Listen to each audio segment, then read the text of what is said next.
Hello everyone and welcome to a quick Opera tutorial. In today's video I'm going to show you how to change the language in Opera. It's pretty simple to do. First we have to open Opera and now we have to click on the Opera logo in the upper left corner and select Settings.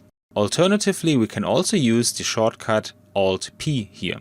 In the settings we have to switch to the browser menu and here we scroll down to the languages. It is possible that you have not installed any languages except English.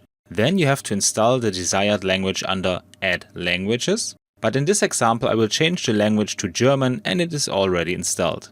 Now I click on the three dots next to the language and choose Display Opera in this language. Now I have to restart the browser once and the language has already changed in Opera. So this is actually quite simple if you know you have to search in the settings in the browser menu. And that's it for today. I hope you enjoyed the video and I will see you again in the next tutorial. Until then, your tutorial guy. Bye!